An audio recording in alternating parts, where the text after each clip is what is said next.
The message arrived early in the morning, before the city woke up and before I had time to remind myself who I was supposed to be.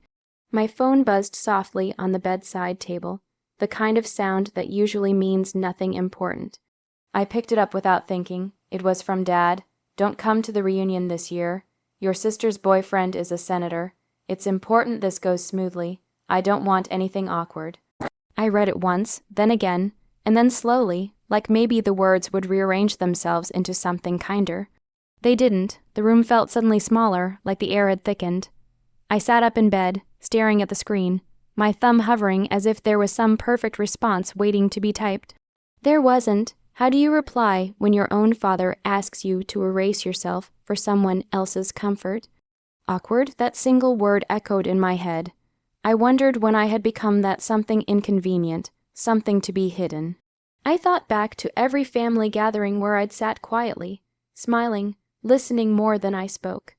I never caused scenes, never embarrassed anyone. I just existed quietly, assuming that was enough. Apparently it wasn't. My sister, Layla, had always known how to shine. She laughed louder, dressed brighter, dreamed bigger, at least in ways people could see. And now she had a senator by her side, someone with a title heavy enough to tilt the whole family in her direction. Suddenly, the reunion wasn't about family anymore. It was about image. I scrolled up, rereading Dad's message, searching for softness. There was none. "No, I'm sorry. No, we'll make it up to you." Just instructions, like I was a problem to manage. I typed, "Okay," deleted it, typed, "I understand," deleted that too. Finally, I locked my phone and placed it face down on the bed.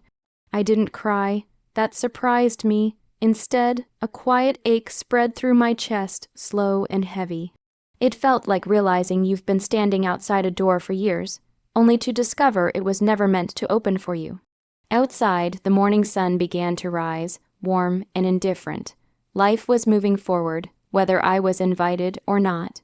And in that stillness, I made a silent decision, not out of anger, not out of revenge, but out of self-respect.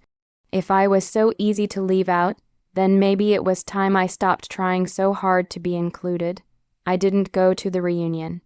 On the day it happened, I kept myself busy on purpose, meetings stacked back to back. Emails answered too quickly, coffee gone cold beside my laptop. I told myself it was just another day, but every few hours my hand drifted toward my phone without permission, as if it might confess something my heart already knew. By evening, the photos appeared, smiling faces, long tables, Layla glowing in the center, her hand resting proudly on the senator's arm. Dad stood beside them, shoulders back, eyes bright with a pride I couldn't remember ever receiving. The captions were full of words like blessed, honored, family first. I stared longer than I should have. Not because I wanted to be there, but because no one mentioned that I wasn't. No "wish you were here." No "next time." Nothing. It was as if I had quietly slipped out of the story, and the story hadn't noticed. That realization hurt more than Dad's message. Messages can be explained away as stress or poor wording. Silence cannot. Silence is a decision. For a while, I let that pain sit with me. I didn't dress it up or push it down. I carried it to work, to late dinners alone, to the quiet of my apartment where no one asked how my day had been. Slowly, something unexpected happened. The pain stopped shouting. It started teaching. I began to understand how much of my life had been spent trying to earn space that should have been mine by default.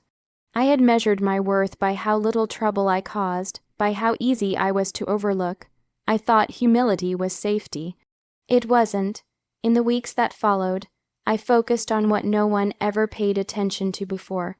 My work, my plans, the projects I had built quietly without applause. While my family celebrated titles and status, I signed contracts, expanded partnerships, and made decisions that would change my future in ways they couldn't imagine. No announcements, no social media posts, just progress. There was power in being underestimated. When no one expects much from you, you're free to become anything. Sometimes at night, I still wondered if Dad missed me, or if Layla ever noticed the empty space where I should have been. But I stopped reaching out, not to punish them, only to protect myself. Silence, I learned, isn't always weakness. Sometimes it's breathing room. Sometimes it's the pause before something shifts. And while they were busy admiring what looked impressive from the outside, I was building something solid, something that didn't need permission to exist. They thought the story had moved on without me. They didn't know I was still writing it. 6 months later, I stood in the center of a room filled with soft lights and low conversation, watching everything move exactly as planned. Crystal glasses caught the glow of chandeliers, servers glided between tables, and the city skyline shimmered beyond the tall windows. It was elegant without being loud, intentional, like everything I had learned to become. This wasn't a celebration of power. It was a charity dinner. My charity dinner. The guest list had taken weeks to finalize. Business leaders, donors, policymakers, people who didn't announce their importance but carried it effortlessly. My assistant leaned in and spoke quietly. Your family just arrived. I didn't turn right away. I took a breath first. Across the room, I saw them, Dad walking a little taller than usual, Layla radiant in a white dress, and her boyfriend, the senator, smiling like he belonged everywhere. They paused just inside the entrance, scanning the room, clearly impressed. Then an usher guided them forward, to the front, to the table.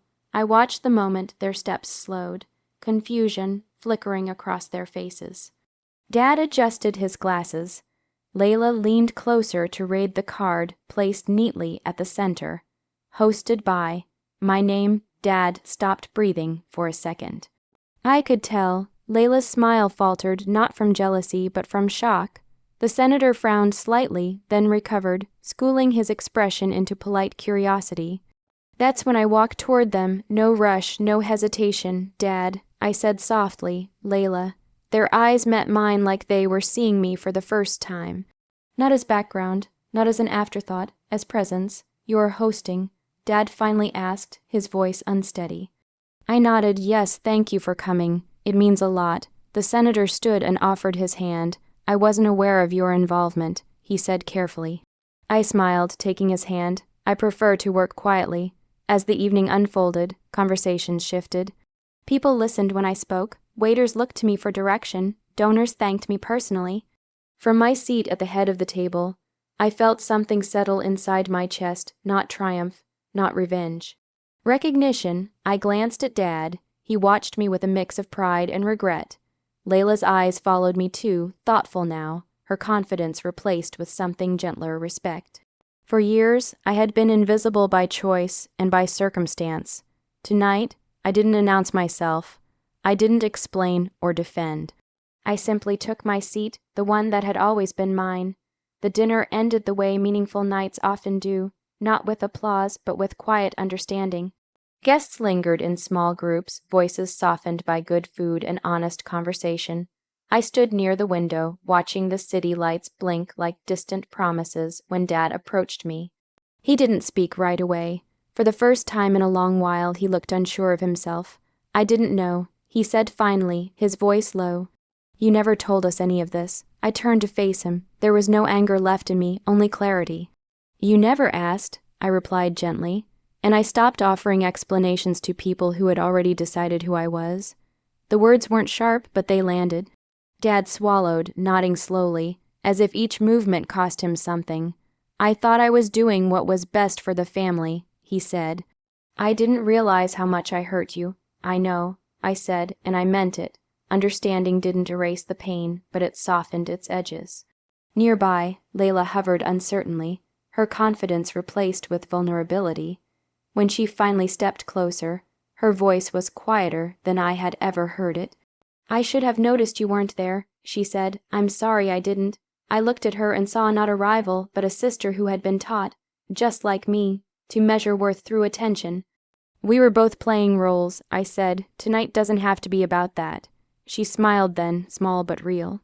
The senator joined us briefly, thanking me again for the invitation, his tone respectful, almost deferential. Titles fade quickly when real influence enters the room.